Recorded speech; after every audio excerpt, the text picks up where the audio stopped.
வணக்கம். நான் சுதர்ஷன் மகேஷ். சமீபத்தில் மார்னிங் கன்சல்டன்ட் அவர்களினுடைய ரீசெண்டான உலக தலைவர்களினுடைய டாப் 10 பட்டியல்களை வெளியிட்டிருக்கிறாங்க. டெமோக்ராட்டிக் லீடர்ஸ் அப்ரூவல் ரேட்டிங் அவர்களினுடைய டாப் 10 பட்டியல்களை நம்ம தெரிஞ்சுக்க போறோம். எந்தெந்த நாடுகளினுடைய நாட்டை ஆளக்கூடிய தலைவர்கள் எவ்வளோ பெர்சன்டேஜ் மக்களினுடைய ஆதரவோட எத்தனாவது இடத்துல இருக்கிறாங்க அப்படின்றதுனுடைய சமீபத்திய பட்டியலை தான் நம்ம தெரிஞ்சுக்க போறோம். 10ல இருந்து 1 வரைக்கும் யார் யார் எவ்வளவு பெர்சன்டேஜ் பிடித்திருக்கிறாங்க, எத்தனாவது இடத்துல இருக்கிறாங்க அப்படின்றது தெரிஞ்சுக்கலாம். 10வது இடத்துல இத்தாலியினுடைய பிரதமர் ஜார்ஜியா மெலோனி இருக்கிறாங்க 40% மக்களினுடைய ஆதரவோட. 9வது இடத்துல போலந்தினுடைய பிரதமர் டொனால்ட் டஸ்க் 41% மக்களினுடைய ஆதரவோட 9வது இடத்துல இருக்கிறாரு. 8வது இடத்துல அமெரிக்க அதிபர் டொனால்ட் ட்ரம்ப் 44% மக்களினுடைய ஆதரவோடு இருக்கிறாரு.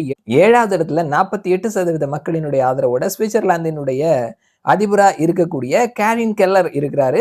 6வது இடத்துல 53% மக்களினுடைய ஆதரவோட மெக்சிகோவினுடைய அதிபர் கிளவுடியா ஷைன்பாம் பாடோ இருக்கிறாரு. 5வது இடத்துல 54% மக்களினுடைய ஆதரவோட ஆஸ்திரேலியாவினுடைய பிரதமர் ஆண்டனி ஆல்பனீஸ் இருக்கிறாரு. 4வது இடத்துல கனடாவினுடைய பிரதமர் மார்க் கிரானி 56% மக்களினுடைய ஆதரவோடு இருக்கிறாரு. 3வது இடத்துல அர்ஜென்டினாவினுடைய அதிபர் ஜாவீர் மெய்லி இருக்கிறாரு 57% மக்களினுடைய ஆதரவோட.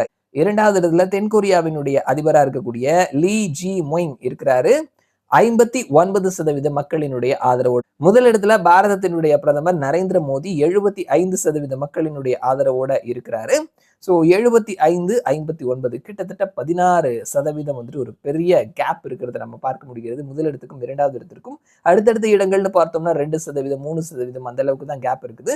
ஸோ சமீபத்தில் வெளியிடப்பட்டிருக்கக்கூடிய மார்னிங் கன்சல்டினுடைய டெமோக்ராட்டிக் லீடர்ஸ் அப்ரூவல் ரேட்டிங்ல 75% மக்களினுடைய ஆதரவோட முதலிடத்துல பிரதமர் நரேந்திர மோடி இடம் பிடித்திருக்கிறாரு. இது இந்தியாவுக்கும் நமக்கும் பெருமை. மீண்டும் நான் உங்களை இன்னொரு வீடியோ சந்திக்கிறேன். அது வரைக்கும் நன்றி.